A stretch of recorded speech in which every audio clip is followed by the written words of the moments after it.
Hey there, Storm fans. Bryant Cook, and today I am bringing you a quick bolt because I know that you all love them. And this one is on how to tell the difference between Ad Nauseam Tendrils Ant and the Epic Storm TES. Well, they both play Ad Nauseam, they both play Tendrils of Agony. It's a little bit confusing, and I get that.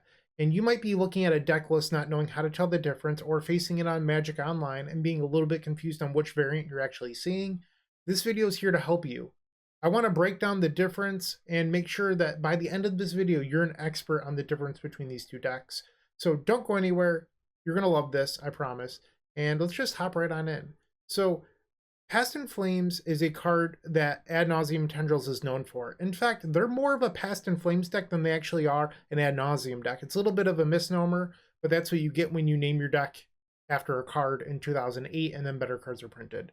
So Ad Nauseam Tendrils, Past in Flames deck, that's what they want to do every single game, is cast this as their Storm engine.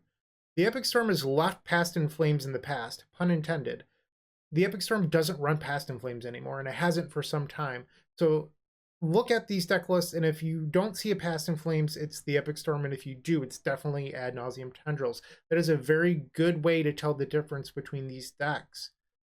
The reason that the Epic Storm doesn't run Past in Flames anymore is that it has its own flashback spell that was printed in Modern Horizons 1, Echo of Aeons, and wow is it powerful, especially in conjunction with Lion's Eye Diamond.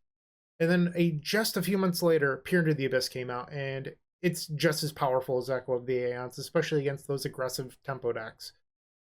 And then in Modern Horizons 2, we were gifted Galvanic Relay. So in just a short few years, the Epic Storm was given 3 very powerful Storm engines that all fit its theme very nicely. None of these cards are in Ad Nauseam Tendrils, so very good ways of telling that it's the Epic Storm and not Ad Nauseam Tendrils. They both have Ad Nauseam. I mentioned that in the intro. They're both Ad Nauseam decks.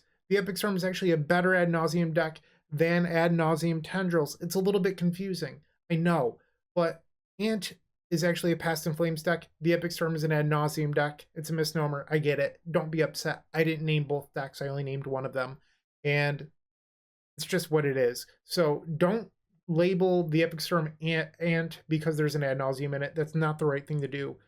You have to look at them carefully, look for key indicators, and then make a judgment after that. And Infernal Tutor, another clear indicator of Ad Nauseam Tendrils. So don't miss that up. Infernal Tutor used to be inside of TES before Wishclaw Talisman, and then Wishclaw Talisman completely changed the name of the game. So Infernal Tutor is still seen play in Ant, but not TES.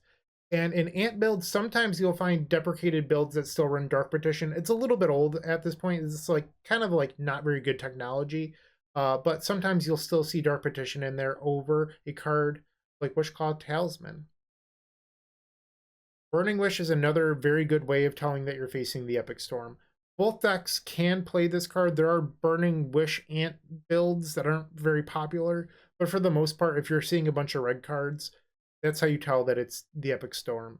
Red, the Epic Storm. Burning Wish, the Epic Storm. Past in Flames is red, but it's usually the only red card inside of Ad Nauseam Tendrils. Just want to make a note of that. And then I mentioned that both decks play Wishclaw Talisman. It's a very powerful card. It's actually kind of funny. Both decks didn't play this card for about 2 months. We both were like, we're not sure how good this card is. And then the Epic Storm revitalized itself to abuse Wishclaw Talisman to its full potential. And, a while after that, Ad Nauseam Tendrils eventually adapted Wishclaw Talisman as well over Dark Petition, and now both decks play it. I guess if you're looking for a difference between the two of them on Wishclaw Talisman, the Epic Storm plays 4 copies of Wishclaw, where Ant often only plays 2 or 3. So that's a good way of telling the difference between them. Cabal Ritual. This is a card that you will find in Ad Nauseam Tendrils, but never in the Epic Storm. So Ad Nauseam Tendrils is a spell-based combo deck that wants to put its cards to the graveyard. So Graveyard, Threshold, Past in Flames, cards in the graveyard. Look for those sort of themes, okay? So Cabal Ritual makes a lot of sense in Ant, but not the Epic Storm, because the Epic Storm is looking to put its mana into play. Chrome Mox, Mox Opal, and then Bright Flame. I mentioned red cards in the Epic Storm. Rite of Flame is one of those red cards. But for the most part, the Epic Storm is a permanent-based deck, which helps play into Galvanic Relay, as you saw earlier. But permanent-based mana sources, we don't actually put that many cards to the graveyard. So no Cabal Ritual, no Past in Flames. Like, are you seeing a theme yet? Because you should be. But they both play Lion's Eye Diamond and Lotus Petal. And then, obviously, Dark Ritual, very broken Magic the Gathering card. So don't get tripped up on these cards. Both decks play it. In fact, most Legacy combo decks play these cards, so don't get confused. Thoughtseize and Duress. These are cards that both decks used to play. And now they're mostly just Ad Nauseam Tendrils. So when the Epic Storm revitalized itself into playing Wishclaw Talisman, it was no longer a discard-based deck, and instead, we opted to run cards like Veil of Summer, Defense Grid, and Orm's Chant more recently. And that's because they work better with Echo of Aeons, they work better with Wishclaw Talisman. So Ant is the discard deck. The Epic Storm is a Veil of Summer, Orm's Chant-based strategy at this point in time. So those are good ways of telling the difference. The Epic Storm is a solid 5-color deck at the moment. Sometimes 4-color, but 5 right now. Ad Nauseam Tendrils is really like a Grixis deck.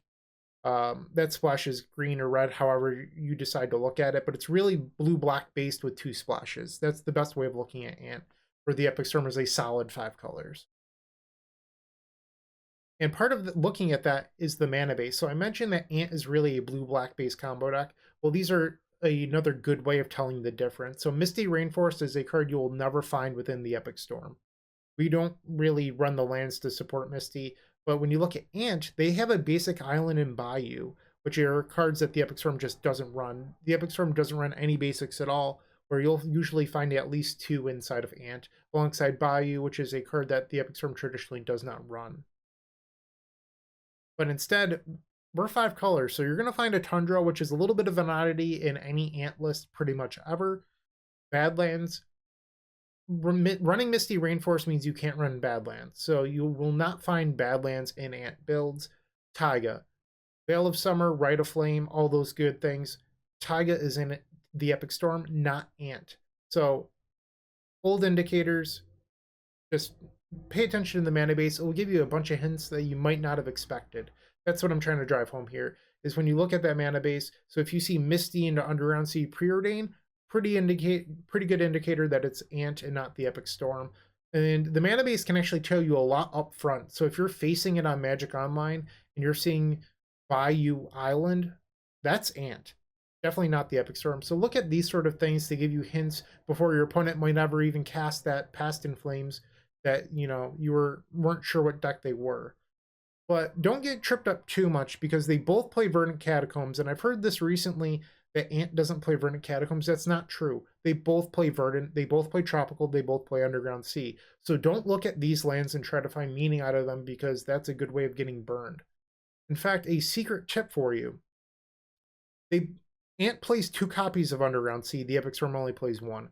So if your opponent ever leads on a pair of Underground Seas, that is definitely Ant, and it's a giveaway that they should avoid trying to do. So don't get too caught up on some of these things, but definitely look for like some of these secret details like double Underground Sea.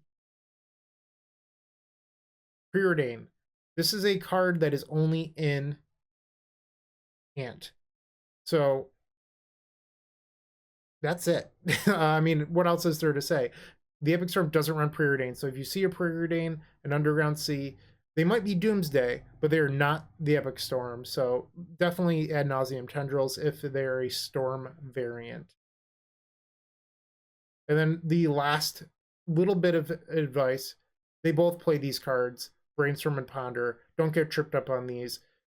There's no reason to. These cards are both broken. There's, you know, it's not a big secret that they're in both decks, but I think most people know that at this point. That's my quick bolt. I hope you enjoyed it. Remember, Ad Nauseam is in both, Tendrils is in both. Don't get tripped up on that. Look for the other details. Hopefully this video helped you on your way of telling the difference between them. Let me know in the comment section down below if it did or did not, or anything else that I might have missed. You know, I'm not perfect. Perhaps I missed something. So leave a comment. Have a great day. Keep storming. And I think you're fantastic. See you. Hey, Bryant Cook here. I hope you enjoyed this video. If you did, please like and subscribe. but also follow the social media channels down below. If you want to support this content directly, I would recommend going to theepicstorm.com/shop. And if you need a little bit of assistance with the Epic Storm to get to that next level, I would recommend going to theepicstorm.com/tutoring. Don't worry, there's more great content coming right up.